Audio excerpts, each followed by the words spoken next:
Good morning दोस्तों, स्वागत है आपका आज के मुख्य समाचारों में। जी हां दोस्तों, आपको यहां पर देखने को मिलेंगी सुबह से लेकर शाम तक की तमाम बड़ी खबरें, मुख्य समाचार, ब्रेकिंग न्यूज अपडेट्स के रूप में।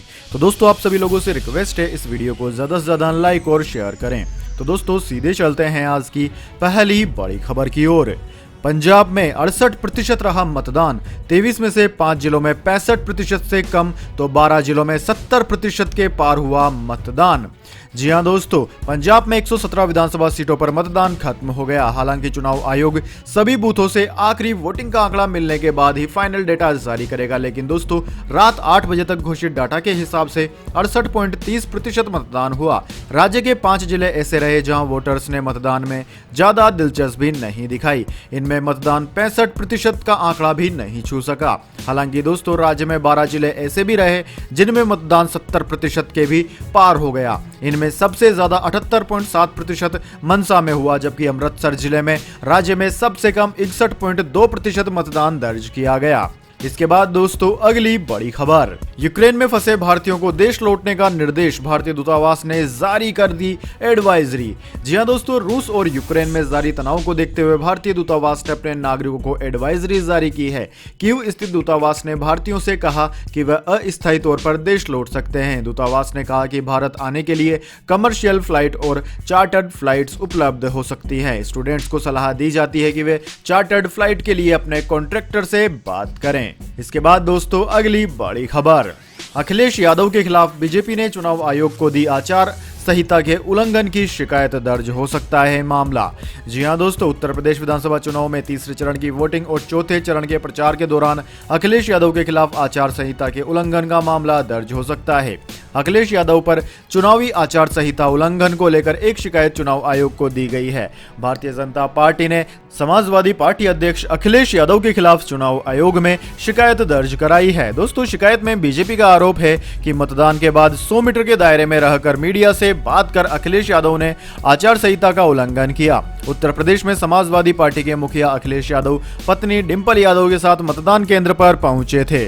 समाजवादी पार्टी प्रमुख और करहल से पार्टी के उम्मीदवार अखिलेश यादव ने जसवंत नगर के एक मतदान केंद्र पर वोट डाला।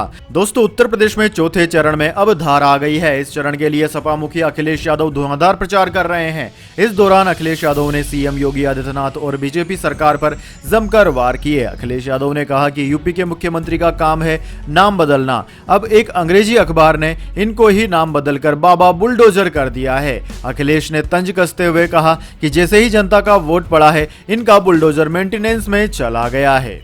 इसके बाद दोस्तों, अगली बड़ी खबर। वादे नहीं, कार्यवाही चाहिए। अमेरिका नाटो से खफा यूक्रेन के राष्ट्रपति बोले, क्या हम पर रूसी हमले का इंतजार है, एक्शन क्यों नहीं लेते। जी हां दोस्तों, यूक्रेन और रूस के बीच जंग की आशंका बढ़ती जा रही है। कहने को तो अमेरिका और नाटो यूक्रेन के साथ है, लेकिन यूक्रेन के राष्ट्रपति के एक बयान से लगता है कि उनके बीच सब कुछ सही नहीं है। यूक्रेन के राष्ट्रपति वोलोदिमीर ज़ेलेंस्की ने कहा है कि उनके सहयोगी देश रूस के खिलाफ प्रतिबंध जैसे कदम नहीं उठा रहे हैं। क्या उन्हें इस बात का इंतजार है कि रूस अब यूक्रेन पर हमला कर दे। ज़ेलेंस्की का यह बयान रूस के हौसले बढ़ा सकता है। दूसरी तरफ शनिवार रात दिए गए इस बयान पर अब तक अमेरिका या नाटो ने कोई रिएक्शन नहीं दिया है। दोस्तों, न्यूयॉर्क टाइम्स की एक रिपोर्ट के मुताबिक ज़ेलेंस्की का बयान सीधे तौर पर जो बाइडेन एडमिनिस्ट्रेशन पर निशाना है। अमेरिका रोज यह कह रहा है कि रूस किसी भी वक्त यूक्रेन पर हमला कर सकता है, लेकिन वो रूस की लगाम कसने के लिए सख्त फैसले नहीं कर पा रहा। ज़ेलेंस्की का बयान इसी बारे में था। उन्होंने कहा कि अब किस बात का इंतजार किया जा रहा है। जब हमारी इकोनॉमी खत्म हो जाएगी, जब हमारे देश के कई हिस्सों पर दुश्मनों का कब्जा हो जाएगा, तब आप प्रतिबंध लगाएंगे तो वो हमारे किस काम आएंगे। ज़ेलेंस्की ने यह बयान म्यूनिक में सिक्योरिटी कॉन्फ्रेंस के दौरान दिया। इसके बाद दोस्तों, अगली बड़ी खबर। राजनाथ सिंह ने कहा, यूपी में तय है बीजेपी की वापसी, योगी फिर बनने जा रहे हैं मुख्यमंत्री। जी हां दोस्तों, रक्षा मंत्री राजनाथ सिंह ने रविवार को लखनऊ में न्यूज 18 के साथ बातचीत में कहा कि उत्तर प्रदेश के मुख्यमंत्री योगी आदित्यनाथ की 80 बनाम 20 वाली टिप्पणी को हिंदू और मुस्लिम के चश्मे से नहीं देखा जाना चाहिए। उन्होंने इस इंटरव्यू के दौरान उत्तर प्रदेश विधानसभा चुनाव से जुड़े तमाम पहलुओं जैसे कि भाजपा के प्रदर्शन और विपक्षी दलों के हमले पर अपने विचार रखे। दोस्तों, राजनाथ सिंह ने मुख्यमंत्री योगी आदित्यनाथ के 80 बनाम 20 वाली टिप्पणी पर कहा, उन्हें याद नहीं कि योगी जी ने यह बयान किस परिप्रेक्ष्य में दिया था। था, लेकिन इसे हिंदू और मुस्लिम के चश्मे से देखना सही नहीं होगा। शायद मुख्यमंत्री योगी आदित्यनाथ का मतलब विपक्षी दलों के मुकाबले मोदी जी की लोकप्रियता से हो रहा होगा। हमें इसे हिंदू मुस्लिम एंगल नहीं देना चाहिए। इसके अलावा दोस्तों, राजनाथ सिंह ने कहा कि यूपी में हवा का रुख बिल्कुल साफ है। भाजपा की इतनी प्रचंड लहर है कि किसी को कोई शक नहीं होना चाहिए। राज्य में योगी जी की लोकप्रियता कई ऊंचाइयों पर पहुंच चुकी है। हम एक बार फिर से यूपी में सरकार बनाने जा रहे हैं। हम न सिर्फ हिंदुओं की रक्षा करते हैं, बल्कि समाज के सभी वर्गों के विकास के लिए काम करते हैं। इसके बाद दोस्तों, अगली बड़ी खबर। तुमको हिजाब पसंद नहीं, मेरी बेटी पहनेगी हिजाब। बीजेपी पर जमकर बरसे असदुद्दीन ओवैसी, बोले मैं तुम्हारा गुलाम नहीं।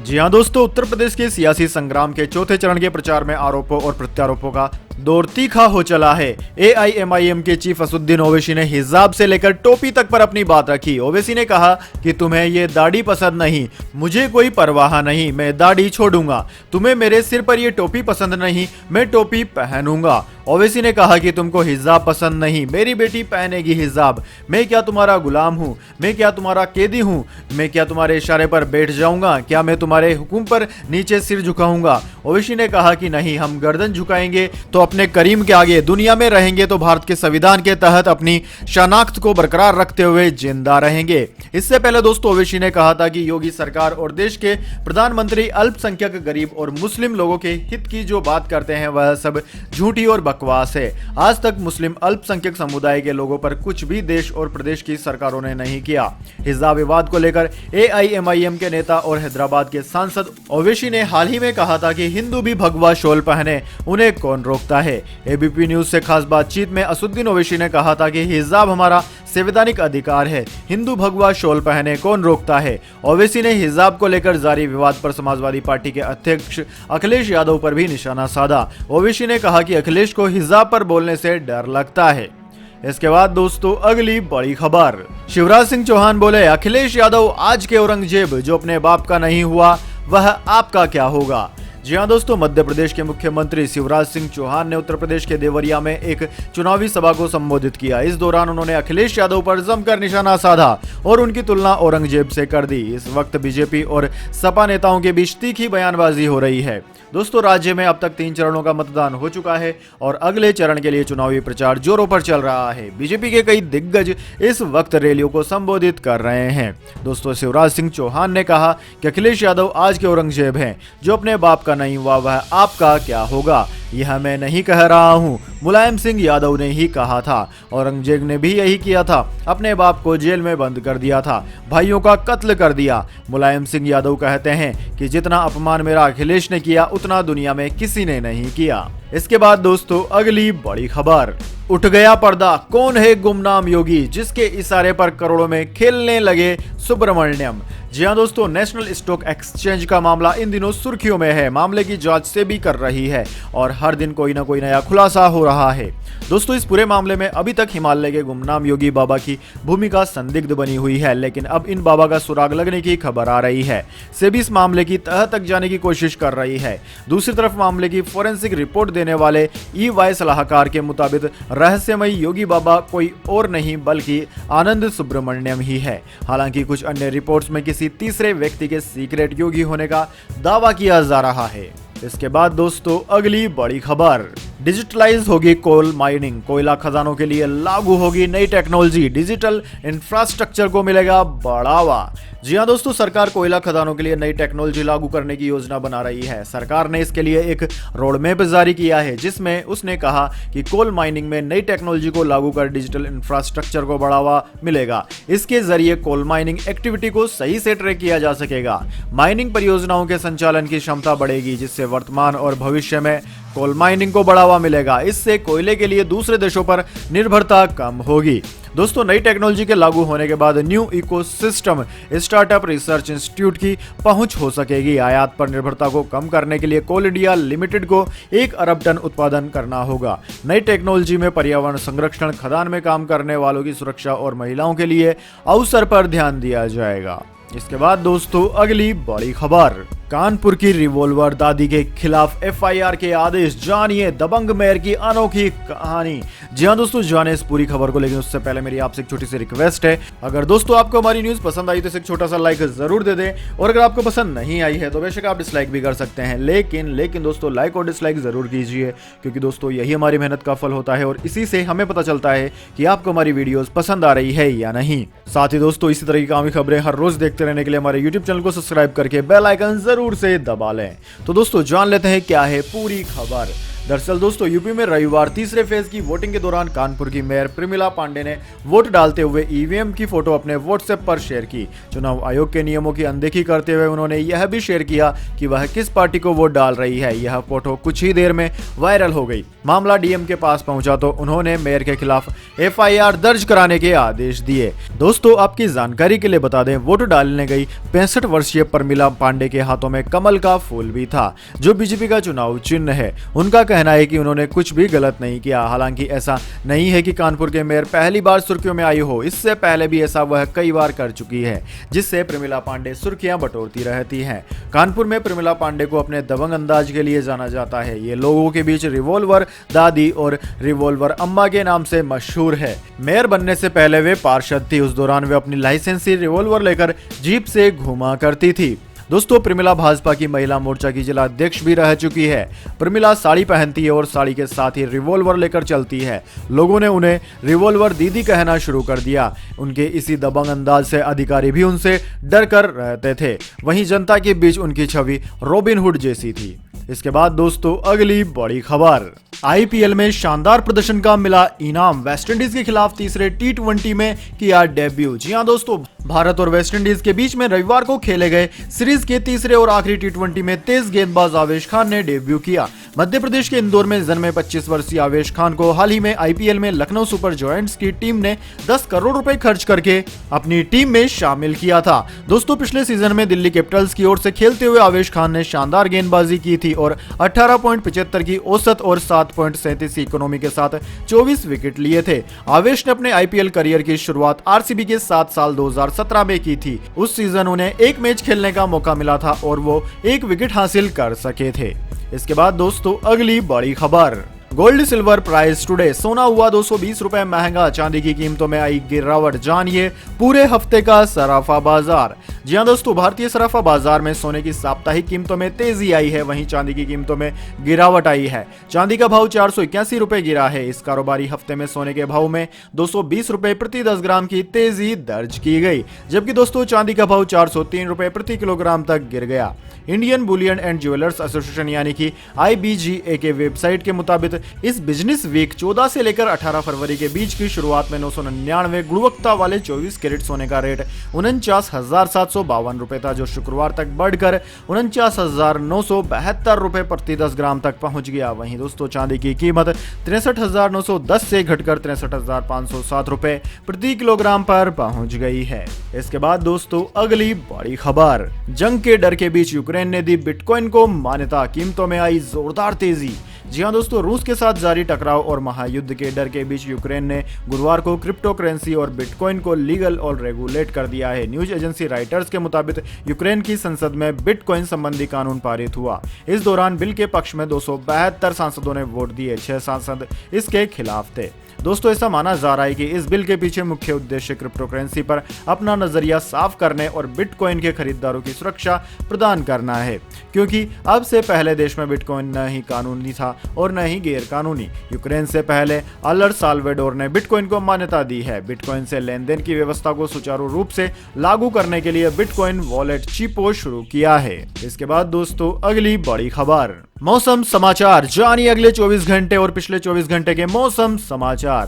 दरअसल दोस्तों सबसे पहले बात करते हैं बीते 24 घंटों की। तो दोस्तों पिछले 24 घंटों के दौरान अंडमान व निकोबार द्वीप समूहों में हल्की से मध्यम बारिश के साथ छुटपुट बारिश हुई। विदर्भ, पूर्वी मध्य प्रदेश, छत्तीसगढ़, तटीय ओडिशा और अरुणाचल प्रदेश में 1-2 स्थानों पर हल्की बारिश हुई। राजस्थान, गुजरात के कुछ हिस्सों और पश्चिम मध्य प्रदेश में न्यूनतम तापमान में 2 से 4 डिग्री की गिरावट आई। वहीं दोस्तों असम, दक्षिणी तमिलनाडु, आंतरिक ओडिशा और हिमाचल प्रदेश के अलग अलग हिस्सों में हल्की बारिश हुई। वहीं दोस्तों बात करें अगले 24 घंटों की, तो दोस्तों आने वाले 24 घंटों के दौरान अंडमान व निकोबार द्वीप समूहों में हल्की से मध्यम बारिश की संभावना है और इसके बाद इसमें कमी आ सकती है। अरुणाचल प्रदेश में हल्की से मध्यम बारिश और बर्फबारी संभव है।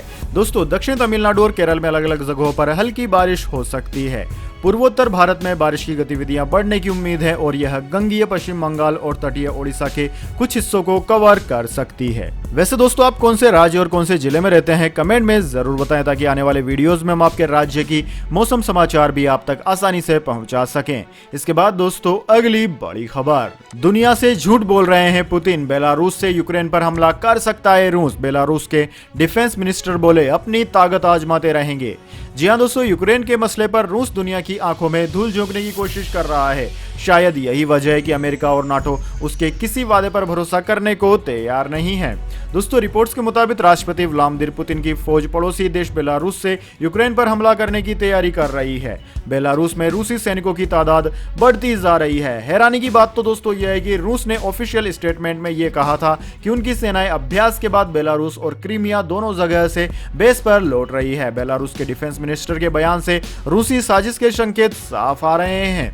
दोस्तों न्यूयॉर्क टाइम्स की एक रिपोर्ट के मुताबिक बेलारूस में रूसी सैनिकों की संख्या बढ़ती जा रही है। इससे यह संकेत मिलते हैं कि रूस अब अपने देश से नहीं बल्कि बेलारूस से यूक्रेन पर हमला करने का प्लान बना रहा है। पिछले हफ्ते की शुरुआत में अमेरिकी इंटेलिजेंस रिपोर्ट में कहा गया था कि बेलारूस में रूस के 13,000 सैनिक मौजूद हैं और यहां दोनों देशों की सेनाएं मिलिट्री एक्सरसाइज कर रही हैं। इसके बाद दोस्तों अगली बड़ी खबर, पुराने पत्रकार दोस्त ने टीवी पर किया कमेंट तो बौखला गए इमरान खान, करवा दिया गिरफ्तार।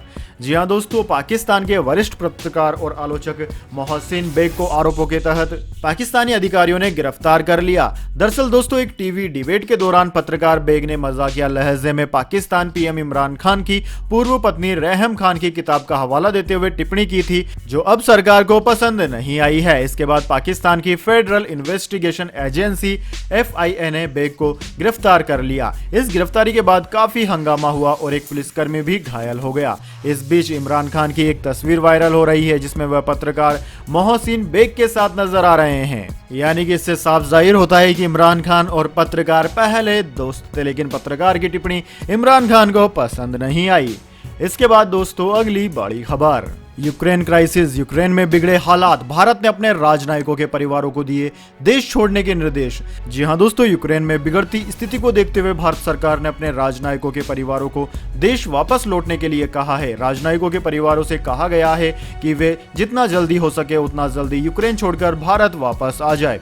सूत्रों के मुताबिक यूक्रेन के पूर्वी इलाकों में सरकारी सेना और रूस समर्थक अलगाववादियों में झड़प शुरू हो गई है। इन झड़पों में यूक्रेन के 2 सैनिकों की मौत हो चुकी है। यूक्रेन के राष्ट्रपति वोलोदिमीर जेलेंस्की ने दोनों पक्षों से तत्काल युद्ध विराम का आह्वान किया। यूक्रेन में इस माहौल को देखते हुए भारत सरकार कोई भी जोखिम नहीं लेना चाहती। दोस्तों यूक्रेन में इस समय भारत के करीब 20,000 नागरिक रह रहे हैं। इनमें से अधिकांश छात्र मेडिकल की पढ़ाई करने के लिए वहां गए हुए हैं। यूक्रेन की राजधानी कीव में बने भारतीय दूतावास ने वहां रहने वाले अपने नागरिकों के लिए कई एडवाइजरी जारी की है। रविवार को जारी हुई नई एडवाइजरी में यूक्रेन में स्थिति के लगातार तनावपूर्ण बने रहने को देखते हुए वहां रहने वाले सभी भारतीयों को अस्थायी रूप से यूक्रेन छोड़ने की सलाह जारी की थी। इसके बाद दोस्तों अगली बड़ी खबर, बॉक्सर आमिर खान की रिंग में हुई जमकर कुटाई, अब ले सकते हैं रिटायरमेंट।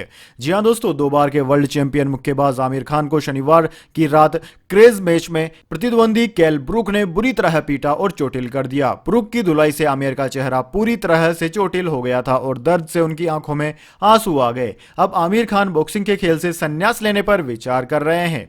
दोस्तों आमिर की तरह ब्रूक भी वर्ल्ड चैंपियन रह चुके हैं। कई हफ्तों की मशक्कत के बाद ब्रूक इस फाइट के लिए तैयार हुए थे। इस बॉक्सिंग मैच के दौरान छठे राउंड में ब्रूक जिस तरह से आमिर की पिटाई कर रहे थे, ऐसे में रेफरी को उनके बचाव में उतरना पड़ा।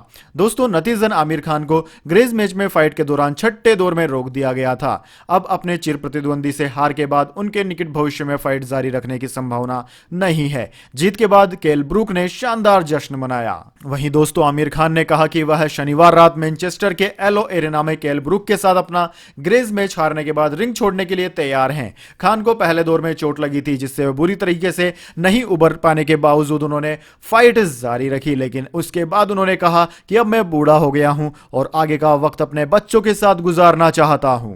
तो दोस्तों यह थी आज की तमाम बड़ी खबरें। इसके बाद दोस्तों बारी आती है आज के माइंड क्विज क्वेश्चन की। जी हां दोस्तों, एक आसान से सवाल का जवाब देकर आप जीत सकते हैं एक अमेजिंग सरप्राइज गिफ्ट हमारे यूट्यूब चैनल की ओर से। तो दोस्तों आज का सवाल आपकी स्क्रीन पर आ चुका है। अमेरिका के पहले अश्वेत राष्ट्रपति का नाम क्या है? जी हां दोस्तों, अगर आप जानते हैं अमेरिका के पहले अश्वेत राष्ट्रपति का नाम तो जल्दी से कमेंट बॉक्स में लिख दीजिए। अगर दोस्तों आपका जवाब पता एकदम सही और आप चुने जाते हैं लक्की विजेता के रूप में, तो आपको मिल सकता है एक अमेजिंग सरप्राइज गिफ्ट हमारे यूट्यूब चैनल की ओर से। तो दोस्तों जल्दी से अपना उत्तर कमेंट बॉक्स में लिख दीजिए, वीडियो को लाइक कर लीजिए और चैनल को सब्सक्राइब करके बेल आइकन भी दबा लीजिए। धन्यवाद। वंदे मातरम। जय हिंद, जय भारत।